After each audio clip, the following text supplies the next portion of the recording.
चलो, हाय वर्ल्ड, सब देख रहा है। तो as you know that I am Rahul Anand and this is somewhat around my channel whose name is actually the Rahul Anand biology tutorials. तो कल बेसिकली हम लोग जो है आई के बारे में कुछ कुछ टर्म और कॉन्सेप्ट डील किए थे। तो जो जुड़ रहा है एक बार उसको हाय और नमस्कार बोला, वेरी वेरी थैंक यू। दरअसल और क्या बोल सकते हैं, नमस्ते, उसके बाद कैम छो, सब तो मज़ा में नहीं होगा। और जो देख रहे हैं एक्चुअल भाईजान और जो भी फ्रेंड्स हैं बेसिकली स्टूडेंट है उस सबको या फिर उन सबको वेरी वेरी थैंक यू। तो स्टार्ट करते हैं। दरअसल मेरा जो चैनल है यूट्यूब पे उसका नाम क्या है, उसका नाम है राहुल आनंद बायोलॉजी ट्यूटोरियल्स। तो उस पर दरअसल जो है ना एम्स नीट, उसके बाद क्या हो गया, जो भी बायोलॉजी का कुछ रिलेटेड कॉन्सेप्ट है ये टॉपिक आता है, ठीक है। और उन सारे को अटेम्प्ट करो, देखने का प्रयास करो, और जो है एग्ज़ाम में बेसिकली क्या होगा, हेल्प मिलेगा आपको, हमको तो मिलेगा ही और आपको भी मिलेगा। दरअसल किसी भी एग्ज़ाम प्री मेडिकल बेस्ड या फिर जो ग्रेजुएशन कर रहा है उसमें, ठीक है। तो आज दरअसल जो कॉन्सेप्ट हम लोग डील करने वाले हैं कौन से चैप्टर से ये बिलोंग करता है, तो ये बिलोंग करता है न्यूरल कंट्रोल एंड कोऑर्डिनेशन। कल इसके बारे में कुछ पढ़ाए थे, समथिंग ज़्यादा अगर डिटेलिंग फॉर्म में बात करें तो उसको आज हम लोग अपडेट करके स्टडी करने का कोशिश करेंगे, ठीक है ना। कल इसके बारे में थोड़ा बहुत पढ़ाए थे लेकिन आज इसको डिटेल फॉर्म में समझने का कोशिश करेंगे। So will be probably taking the use of both of the language in term the English as well as the Hindi. जो भी मदर टंग लैंग्वेज है क्या, हिंदी, उसका भी यूज़ लेते हैं और आगे समझने का प्रयास और कोशिश करते हैं, ठीक है। So today will be understanding about I, ठीक है ना। तो कौन से चैप्टर से ये बिलोंग करता है, basically neural control and coordination, ठीक है। आपके जो बुक है ना उसमें एक टॉपिक या फिर कॉन्सेप्ट या फिर लेसन प्रेजेंट है बेसिकली। तो उसका नाम क्या है, न्यूरल कंट्रोल एंड कोऑर्डिनेशन। जो जुड़ रहा है उसको वेरी वेरी थैंक यू, हाय, ठीक है। चलो, तो what is actually your I. So I is the optical organ which literally exist in the pair. मतलब क्या हुआ, आई जो दरअसल है वो एक ऑर्गन है जो कि किसी भी वस्तु को देखने में अहम भूमिका प्रदान करता है, ठीक है ना। किसी भी ऑब्जेक्ट पे क्या हुआ कुछ दरअसल क्या हुआ, लाइट रेज फॉल किया, उसके बाद दरअसल क्या होगा, उसके बाद कुछ इमेज का फॉर्मेशन होगा। ये रेटिना पे इन्वर्टेड डायरेक्शन में होता है बेसिकली। उसके बाद फिर हमारा इमेज पे जो डायरेक्शन होता है वो दरअसल इसको जो है प्रोसेस करके हमारा ब्रेन किसी भी है ना इन्वर्टेड इमेज को एक ट्रूली इमेज जो है मीनिंगफुल इमेज में कन्वर्ट करने में अहम भूमिका प्रदान करता है। तो क्या बोले, eye is the optical organ which is particularly existing in pair, ठीक है। मतलब क्या हुआ, दरअसल आँख जो है वो क्या है, ऑप्टिकल ऑर्गन है, मतलब किसी भी ऑब्जेक्ट को, वस्तु को देखने में अहम भूमिका प्रदान करने वाला ऑर्गन है। और दरअसल ये पेयर में एग्जिस्ट करता है, मतलब क्या हुआ, जोड़न में एग्जिस्ट करता है। दूसरी बात करेंगे कि these meaning term of your eyes are probably being present in term of the socket of skull known as what, so these are known as the orbit। मतलब क्या है कि दरअसल जो आँख है ना ये हमारे दरअसल बोन्स कैविटी, जैसे एक बात करते हैं स्कल या फिर स्केलेटन सिस्टम। तो स्केलेटन सिस्टम में हम पहले भी बताए थे हमारे शरीर में ढेर सारा बोन्स है बेसिकली, और सबका अलग अलग नाम होता है, नहीं है। जैसे ये हो गया हमारा फीमर, और इधर कुछ रेडियस चलना रहता है, और सबसे जो लार्जेस्ट बोन हो जाता है उसका क्या नाम है, उसका नाम है फीमर।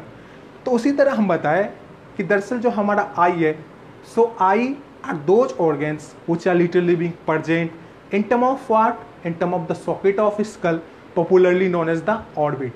मतलब क्या है, दरअसल हमारे आँख जो है ना वो सॉकेट ऑफ स्कल में प्रेजेंट रहता है। स्कल क्या हुआ, ये जो कंकाल में एक हिस्सा है हेड पोर्शन वाला, इन सारे फेस वाले रीजन में जो भी बोन्स पाई जाएगी इसको क्या बोल देंगे, बोलिए।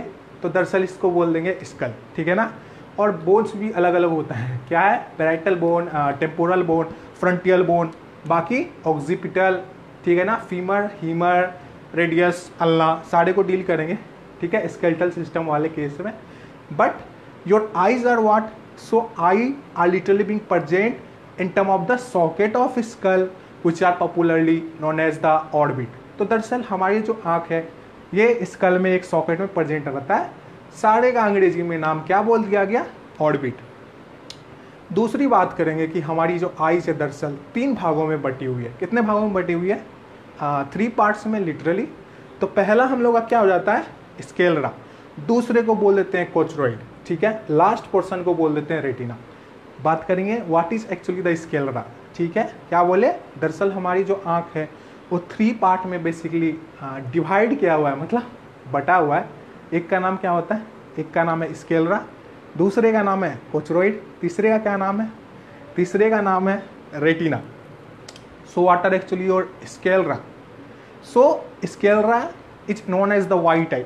स्केलरा को क्या बोल देते हैं, स्केलरा को बोलते हैं वाइट आई, यानी वाइट पोर्शन ऑफ द आई भी बोल सकते हैं दरअसल, लेकिन इसको अंग्रेजी में टर्म दे दिया गया कि sclera is popularly known as the white आई।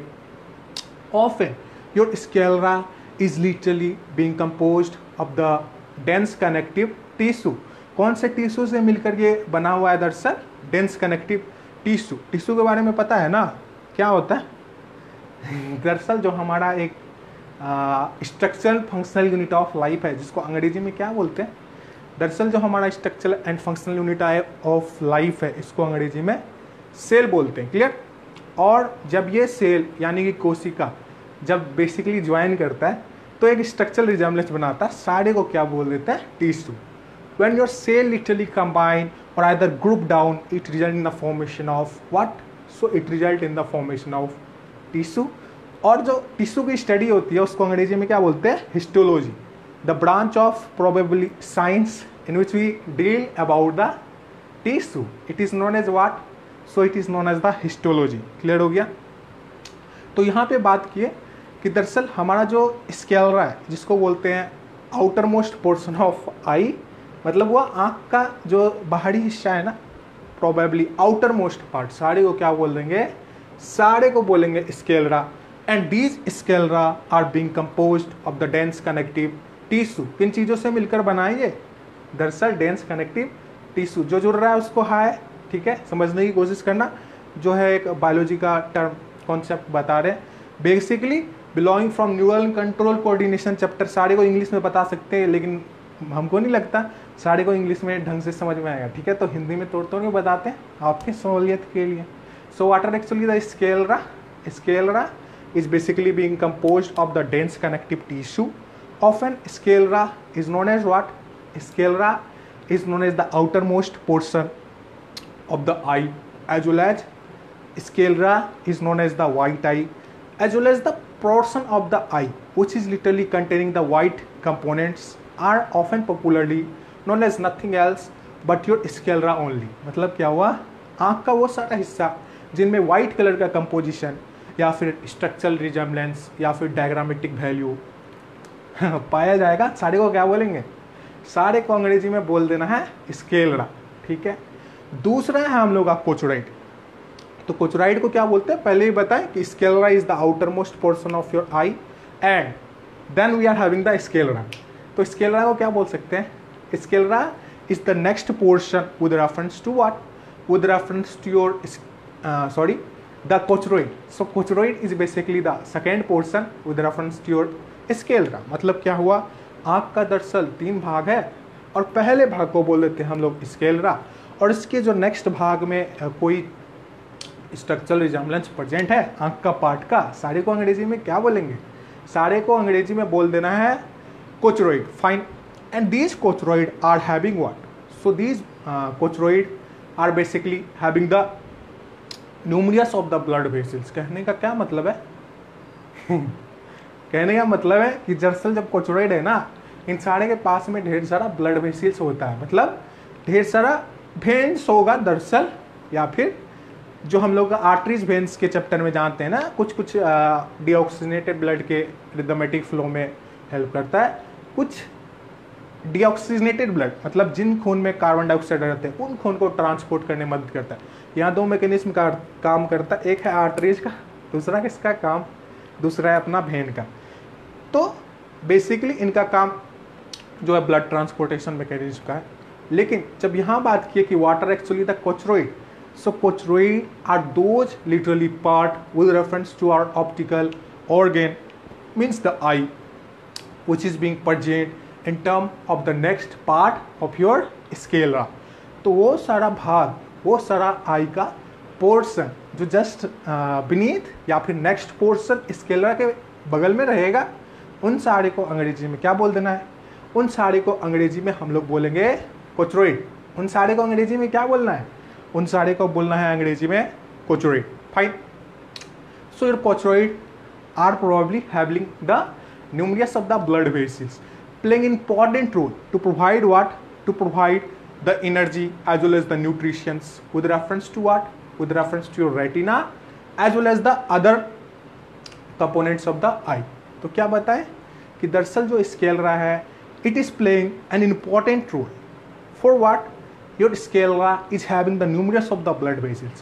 मतलब वो जो भी हम लोग का स्केलरा सेकेंड पोर्शन आई का स्ट्रक्चर का भाग है जस्ट प्रेजेंट रहता है ईयर मिनटम ऑफ कोचरोइड के बाद में। और इन सारे में होता क्या है? इन सारे में क्या होता है? ढेर सारा ब्लड वेसल्स, छोटी छोटी खून की नली होती है। अब खून की नली ये मत समझना कि खून का कुछ रिलेटेड है, दरअसल ये नली होता है, कुछ छोटा सा पाइप होता है जिसके द्वारा क्या होगा? ब्लड का ट्रांसपोर्टेशन होने लगेगा। क्लियर है ना? हमारे हार्ट में भी ढेर सारा ऑर्गन प्रेजेंट है, अब वहाँ घुमाएंगे तो कंफ्यूज कर जाएगा। कुछ सुना है नाम क्या? सानोड्स, लानोड्स और इदमेटिक concentration with reference to the arteries veins. उसके बाद हार्ट में भी कुछ स्ट्रक्चरल रिजेम्बलेंस है, अपना एओर्टा, तो देखते हैं उसको बाद में। लेकिन क्या बताएं? Your probably structural resemblance which are being found in term of the eye popularly known as the sclera are those part of the component of the eye basically being localized with reference to the next portion of your sclera। कोचरोइड किसके पीछे, किसके बगल में बैठा हुआ है? ये दरअसल अपना कोचरोइड के बगल वाले हिस्से में बैठा हुआ है। So these are literally containing the numerous of the blood vessels. क्या कंटेन करता है? ढेर सारा ब्लड वेसल्स को, खून की नली को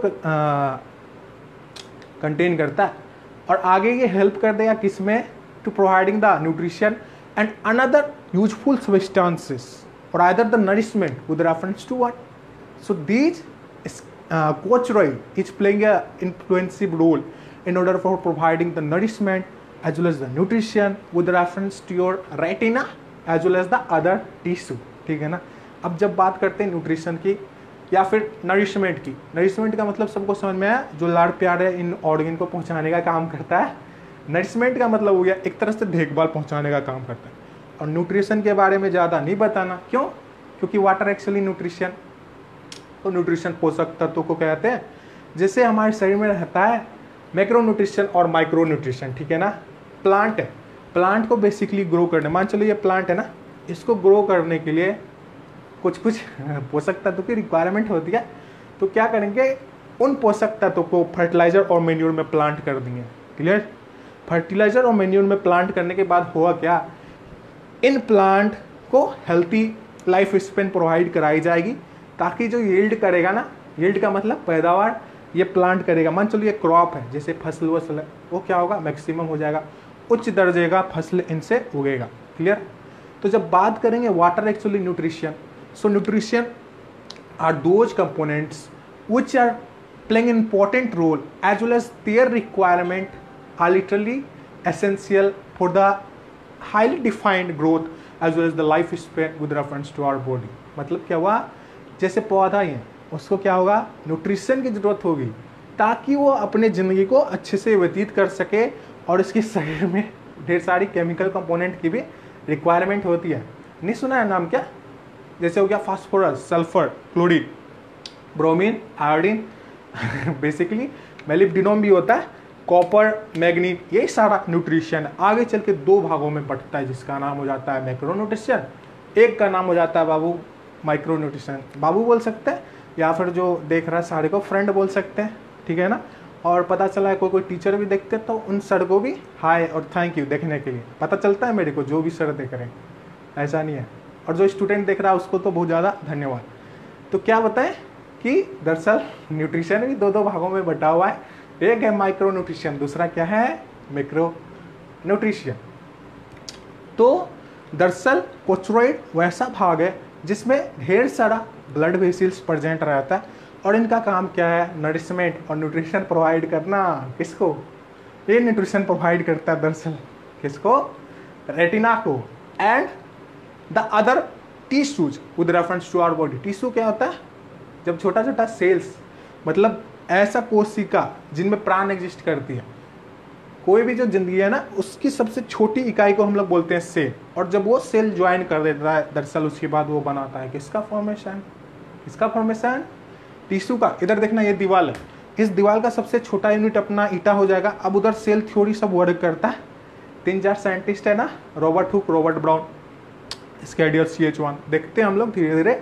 बट इस केस में हम लोग समझे कि हमारे को क्या चाहिए, टिश्यू।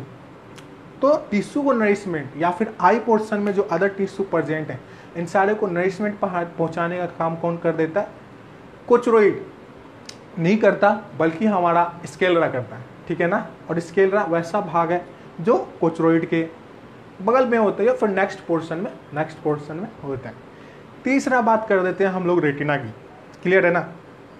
तो what are actually the retina, retina is that particular portion of the eye where what will be happening. Retina is that portion of the eye where the image formation will literally take place. Or you could say that retina is that portion of the eye which literally track the photoreceptor sensitive cells, ठीक है ना। तो दरअसल हमारा जो retina है, इसके पास क्या होगा, retina playing important role. Or either retina is the location with reference to your eyes where the image formation will literally occur. तो जो भी लाइट का कुछ वेव्स है, इन सारे को जो है ना फोटोरिसेप्टर वेव्स या फिर जो फोटो सेंसिटिव ऑर्गन है, इन सारे को क्या बता दिया गया है, रेटिना। तो retina is basically that portion of the eye where the image formation will literally take place. Retina क्या है, आंख का वैसा पोर्शन है जहाँ पे इमेज फॉर्मेशन करेगा। अब ये मत सोचना कि सर रेटिना पे तो जो इमेज है वो बन गया, तो इसका ब्रेन से क्या कोऑर्डिनेशन है। दरअसल ये इमेज जो रेटिना में बनता है ना किसी ऑब्जेक्ट का, ये क्या होता है, इन्वर्सली प्रोपोर्शनल होता है, ठीक है, या फिर अपोजिट बोल सकते हैं। मान के चलो ये इमेज रियल है, हमारे रेटिना पे जो इमेज बनेगा ना वो उल्टा बनेगा। अब दिमाग इस उल्टी इमेज को प्रोसेस करके फिर सीधा बनाता है, नहीं समझा, ऐसा उल्टा सीधा नहीं समझ लेना। कहने का क्या मतलब है, मान के चलो ये जैसे पेन है, इसको ऑब्जेक्ट मान रहे हैं, आंख से जब हम लोग इस ऑब्जेक्ट को देखेंगे तो जो भी लाइट का रेज फोकस हो जाएगा हमारे रेटिना पे, और जो इमेज बनाएगा वो दरअसल क्या होता है, वो दरअसल होता है अपोजिट। बट अब हमारा ब्रेन उसको प्रोसेस करके क्या करता है, सीधा बनाने में इंपॉर्टेंट रोल प्ले करेगा, ठीक है। अब जो हमारा रेटिना है वो 3 भागों में बटा हुआ है, दरअसल उनका क्या नाम है। So our retina is probably being divided in term of the 3 parts or either the layer like a structure. The first one is considered as the ganglion cell, the second one is considered as what, the bipolar cells, then the third layer is probably known as what, it is known as the photoreceptor cells. Clear है ना। इधर देख लियो, यहाँ लिखा है ganglion cells, लिखा है ना ganglion cells, बाद में लिख दिया है bipolar cells। गैंग्लियन सेल्स को क्या बोलते हैं, गैंग्लियन सेल्स को बोलते हैं इनरमोस्ट सेल। और जो हमारा बायपोलर सेल्स हो जाएगा, इसको क्या बोलेंगे, mid layer of the cell, clear. और तीसरा था हम लोग का फोटोरिसेप्टर सेल्स। फोटोरिसेप्टर सेल्स को क्या बोल देंगे, outer most layer of the cell.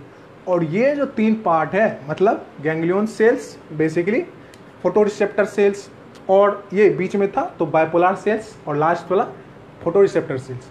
तीनों दरअसल क्या है, इज द इम्पॉर्टेंट पार्ट और either the 3 layer basically coming out from nothing else but the specialized structural resemblance with reference to your photoreceptor sales.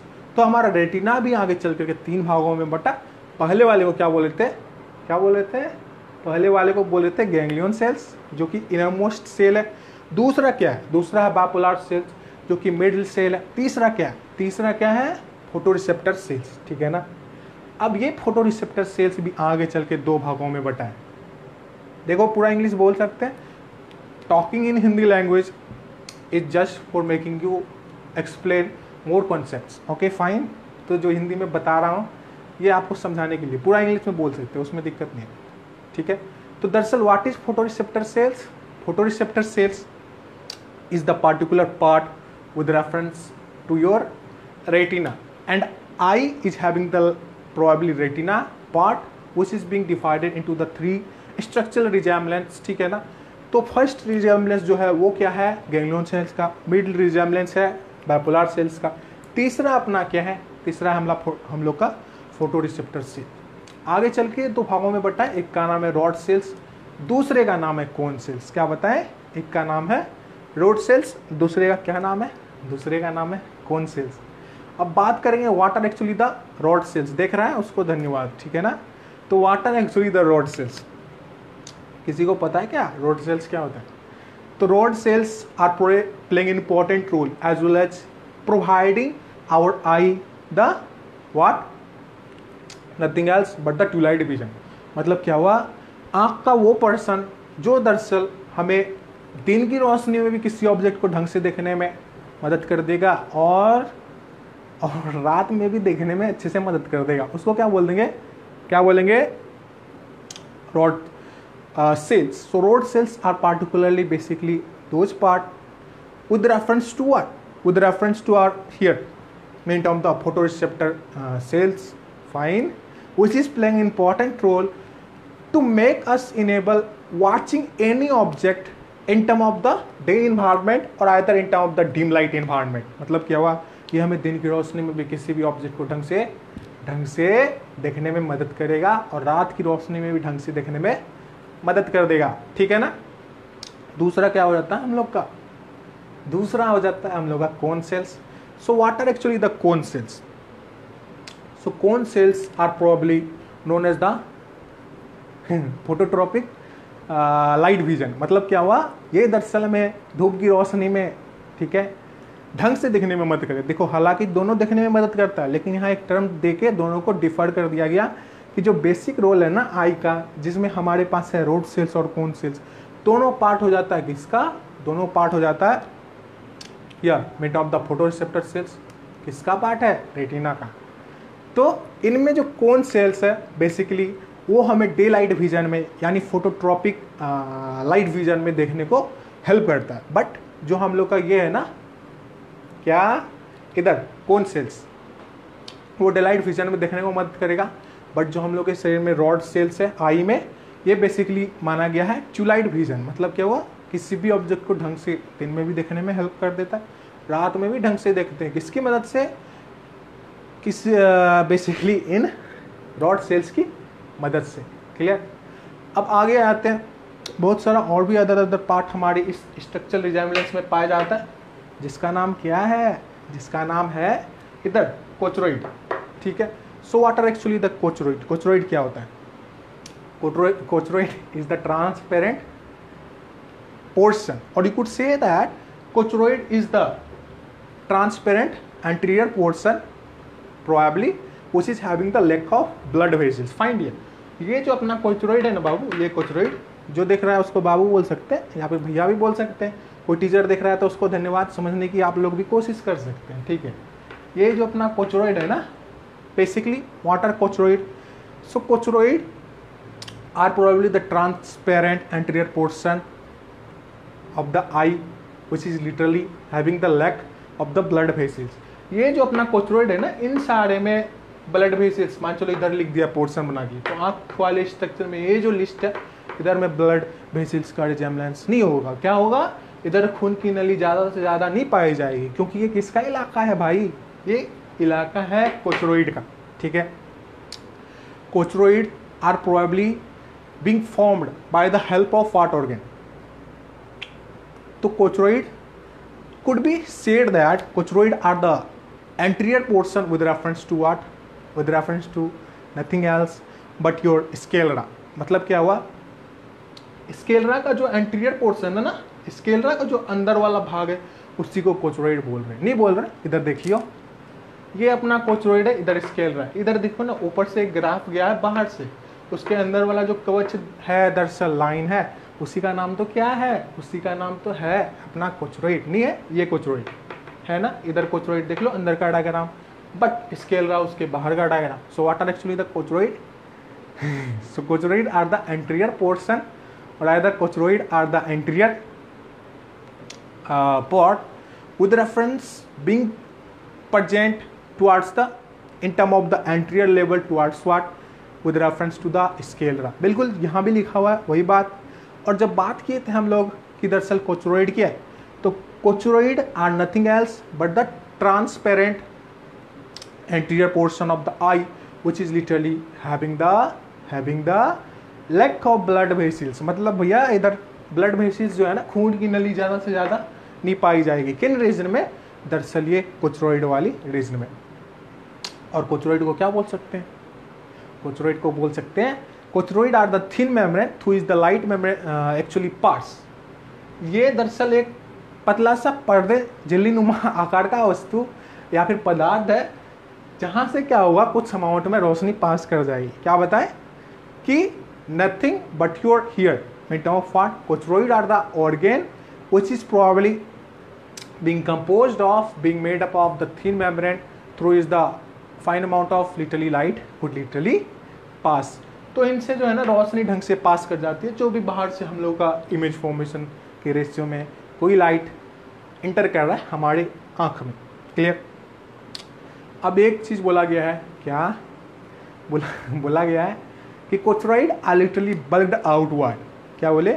कोचरोइड are literally bulged outward which result in the formation of entering और targeting the fine rays with reference to your light due to the accumulation of lens. मतलब क्या हुआ, ये जो दरअसल हम लोग का कोचरोइड है ना, ये दरअसल क्या होता है, ज़्यादा बाहर की दिशा में बल्ड आउटवर्ड होता नहीं होता. ये देख लो कोचरोइड है ना, बाहर की दिशा से घुमाव इधर दिखा रहा है, नहीं दिखा रहा इधर की ओर में.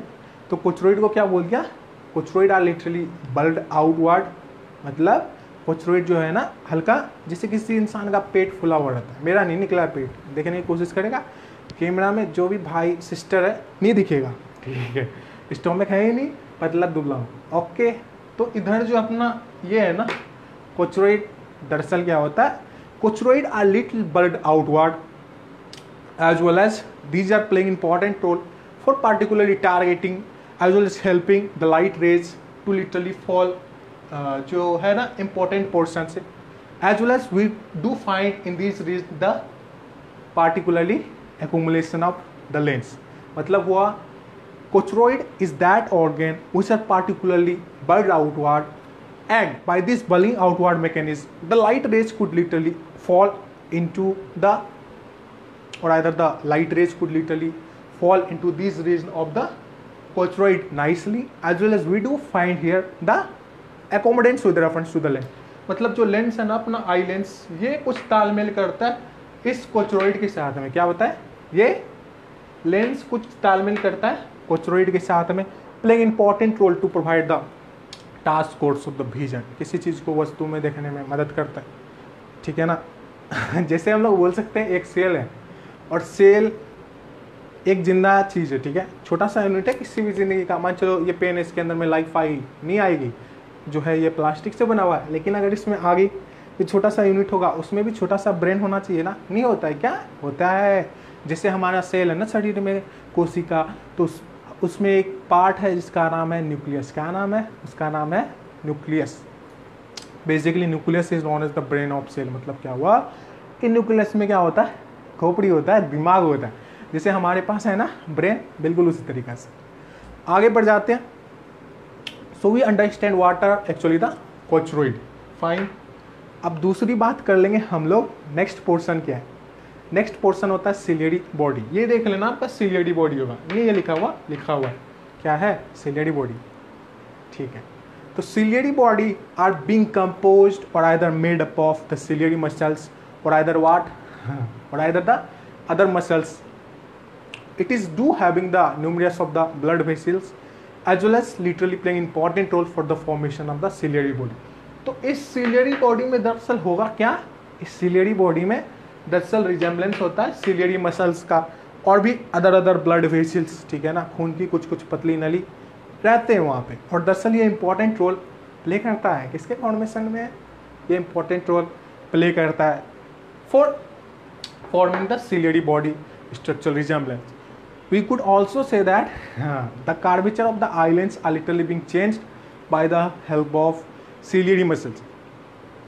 ये हम लोग का लेंस है, नहीं है, और इस लेंस को कुछ डिग्री पे जो है टर्न ओवर, ठीक है, इस लेंस को कुछ डिग्री पे टर्न ओवर, कुछ डिग्री प्रोवाइड करने में एक अहम भूमिका ये सिलियरी बॉडी या फिर सिलियरी मसल्स का होता है। क्या होता है कि these ciliary muscles playing important role for changing the curvature of lens, ठीक है ना, क्या बोले कि दीज सिलियरी मसल्स हेल्पिंग और either playing important role to change actually the curvature of your eye lens. मतलब क्या हुआ, आँख का जो आई लेंस है ना, इनकी डिग्री को हल्का सा डेविएट करने में, इनकी डिग्री को हल्का सा डेविएट करने में ये अपना जो सिलियरी बॉडी है दरअसल अहम भूमिका प्रदान कर देगा। नहीं करता, ये हमारा मसल्स है ना, मेरा बॉडी नहीं बना, ठीक है, जो देख रहा है देख लो, इधर बॉडी नहीं है, तो जब इसको दरअसल करेंगे ना, कुछ जिम विम बनाएंगे तो होगा क्या, इधर इसका पोर्शन जो है ना फ्लक्चुएट करने लगेगा। क्यों? क्योंकि दरअसल मसल्स में दो टाइप का बैंड होता है, सारे को बोलते हैं आइसोट्रोपिक बैंड और दूसरे को बोलते हैं एनाइसोट्रोपिक बैंड। क्या बोलते हैं? एनाइसोट्रोपिक बैंड, और एक को बोलते हैं आइसोट्रोपिक बैंड। और ये दरअसल कंपोनेंट में एक को बोल देते हैं लाइट बैंड, दूसरे को बोलते हैं हैवी बैंड। तो दरअसल हम लोग जैसे एक्सरसाइज करते हैं ना, इधर मान चलो डम्बल वम्बल उठा लिया, होगा क्या, इधर बॉडी में क्या होगा, एरोबिक रेस्पिरेशन का टास्क स्टार्ट हो जाएगा। क्लियर? तो शरीर में क्या होगा, एरोबिक रेस्पिरेशन का टास्क स्टार्ट हो जाएगा, और दरअसल ये जो है ना कुछ कुछ रेस्पिरेशन का फोर्स करने लगेगा, मतलब ये भी दरअसल सांस लेने लगेगा, और फाइनली क्या होगा, इसका शेप एंड साइज में चेंज आने लगेगा। तो कहने का मतलब क्या है, मसल्स का जो पार्टिकुलर स्टेट है वो डेविएट कर जाता है, नहीं करता। जैसे अभी नॉर्मल है, अभी जैसे एक्सरसाइज कर लेंगे, होगा क्या, ये इसका रिदम कंट्रोल अलग हो जाएगा, जो है ना इसमें स्टिफनेस पहले आ जाएगी, और ये फिर एक तरह का फिटनेस जो भी है ना बाइसेप्स ट्राइसेप्स का निर्माण करने में अहम भूमिका प्रदान कर देगा। उसी तरीक़े से ये जो हम लोग का सिलियरी बॉडी है ना, ये लोकेशन को डेविएट करने में हेल्प करता है। किसका? आई लेंस का। किसका? आई लेंस का। क्लियर हुआ?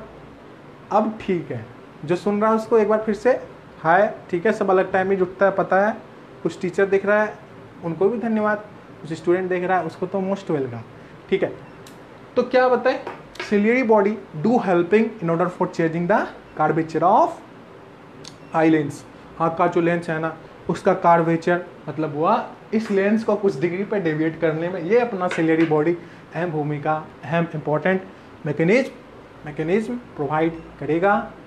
दूसरी बात करते हैं कि these mean term of what, ciliary body और either the ciliary muscles are being composed as well as made up of the anterior part with reference to your कोचरॉइड।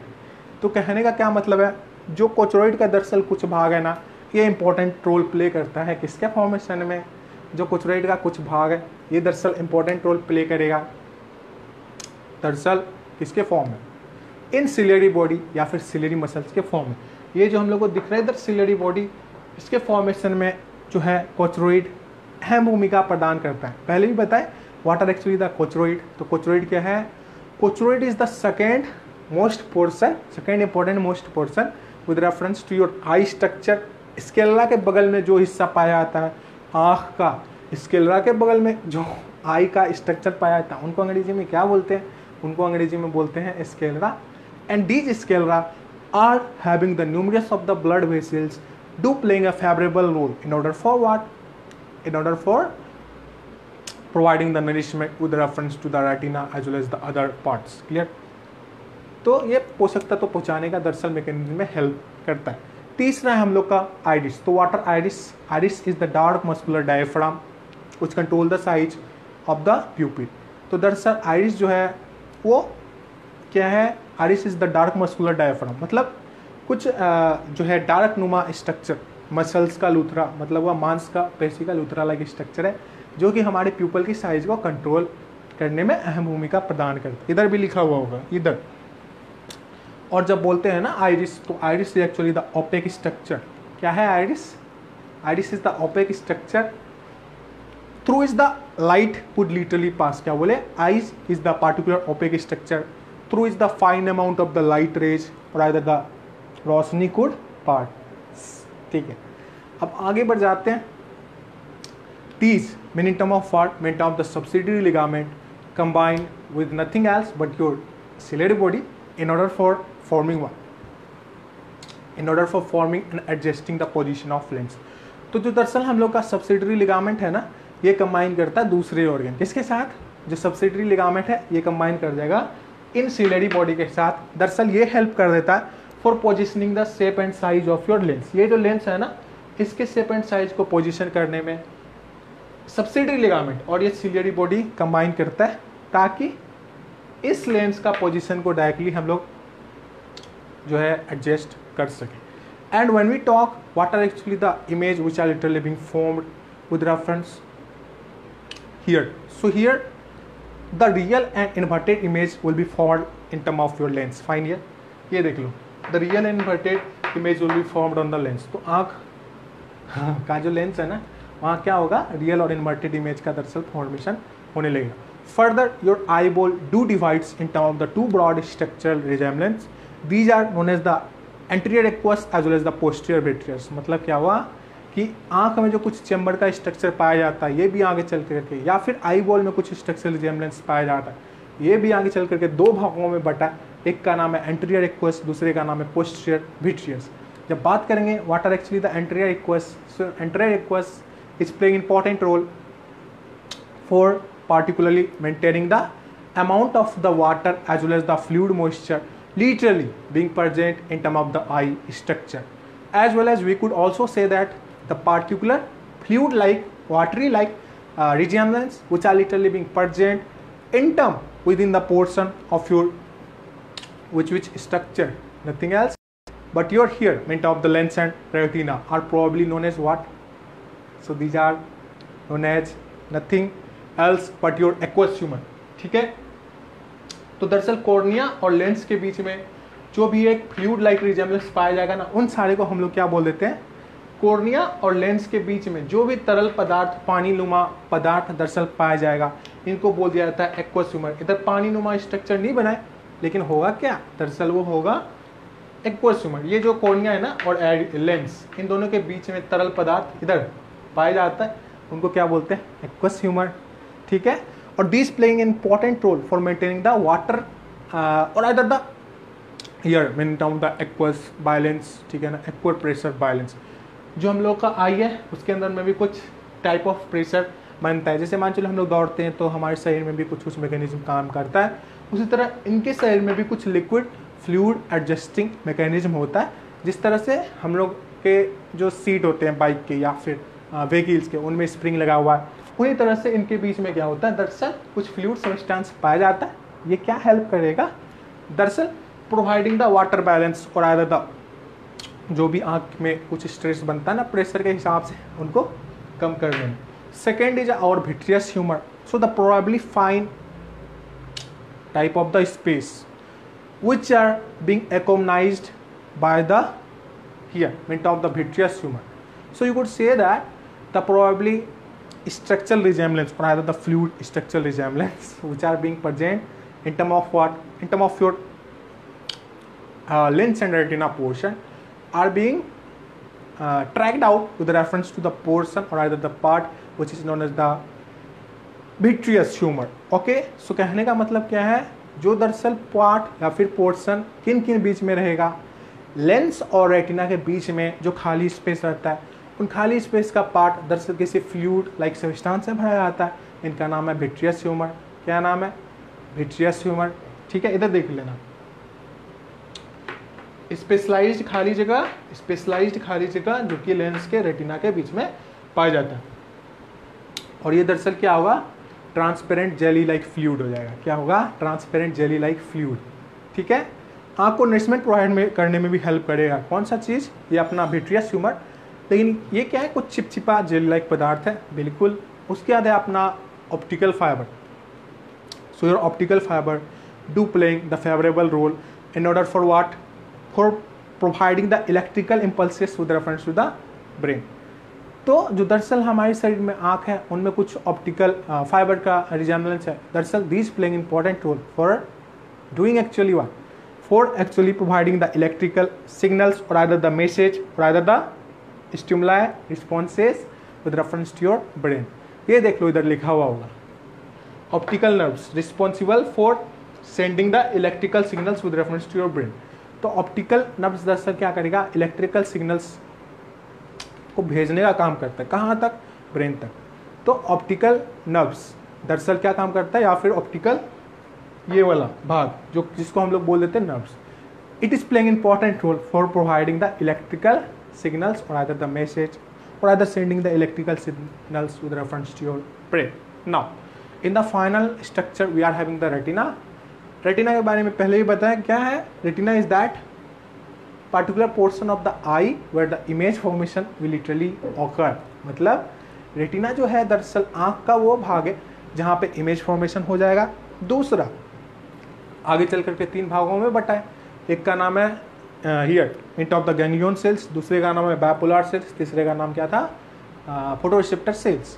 जो हम लोग का फोटोरिसेप्टर सेल्स है वो भी आगे चल के 2 भागों में बटा है, उसका नाम होता है रोड सेल्स, दूसरे का नाम होता है कोन सेल्स।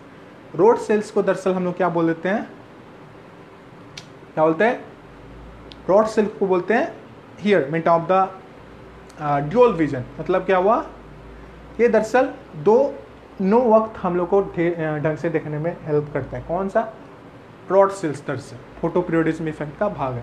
दूसरा हम लोग का क्या था, कोन सेल्स, जो कि डे लाइट विजन में किसी भी ऑब्जेक्ट को देखने में मदद करता है। So probably your rod cells is having the purple as well as the red colour resemblance what in term of your, जब बात करेंगे इधर means the rod cells is having what, so your rod cells is having the purple red colour resemblance which is particularly playing important role to favor the here mean the tropsin process। ठीक है, तो दरअसल जो purple red colour like का कुछ structural resemblance जो कि ट्रॉप्सिन की मदद फॉर्मेशन में इंपॉर्टेंट रोल प्ले करेगा, इन सारे को हम लोग बोल देते हैं क्या, इन सारे को अंग्रेजी में बोल देते हैं रॉड सेल प्रोबेबली।